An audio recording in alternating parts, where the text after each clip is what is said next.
बिस्मिल्लाहिर्रहमानिर्रहीम। अस्सलाम वालेकुम।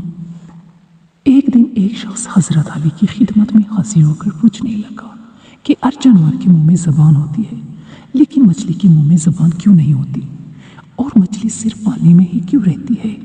इस सवाल के जवाब में हज़रत अली ने फरमाया कि अल्लाह ने मछली के मुंह में ज़बान भी दी थी और इसको ये ताकत भी दी थी कि वो खुश्की पर चल सके, लेकिन अफसोस कि इसने खुद पर जुल्म किया और अल्लाह की इन नेमतों से महरूम हो गई। वो शख्स पूछने लगा कि कौन सा जुल्म। हज़रत अली ने फरमाया, जब अल्लाह ताला ने हज़रत आदम अलैहिस्सलाम में रूह को डाला और ये हुक्म दिया और फरिश्ता इसको सजदा करे, शैतान इनकार कर बैठा और अल्लाह ताला की नाफरमानी करके ये कहने लगा, मैं आग से बना हूँ और ये तो मिट्टी का बना है। तो यूँ शैतान को अल्लाह ताला ने अपने दरबार से निकाल दिया। वो बदसूरत बनकर ज़मीन पर जैसे ही गिरा, इंसान से हसद और नफरत के साथ चीखने लगा। वो हर किसी को बताने लगा कि इंसान ही ज़मीन पर जुल्म करेगा। उस वक्त मछलियाँ ज़मीन पर भी चला करती थी और पानी में भी रहा करती थी। इनके मुंह में ज़बान भी हुआ करती थी।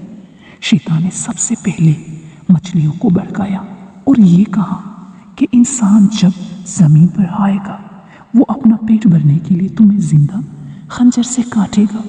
मछली ने जब ये सुना तो वो समंदर में और एक हबी मखलूक़ात को इंसान के खिलाफ करने लगी। यूँ अल्लाह ताला ने मछली के मुंह से ज़बान को गायब करके इसके मुंह में वबाल पैदा कर दिया। फिर ये हुक्म नाफिज किया कि कोई भी इंसान तुम्हें जिंदा नहीं काटेगा, बल्कि तुम्हारी हद कुदरत ने पानी तक रख दी है। तुम जब पानी से जुदा होगी तो खुद ही तड़प तड़प कर मरने लगोगी। इसीलिए जब अलाल मछली पानी से जुदा होती है तो वो तड़पने लगती है। इसके जिस्म का सारा खून इसके गले में आकर जमा हो जाता है।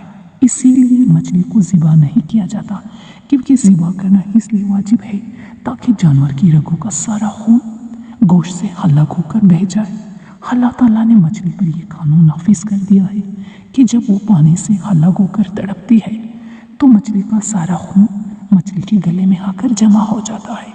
यूँ मछली का गोश्त खून से पाक हो जाता है।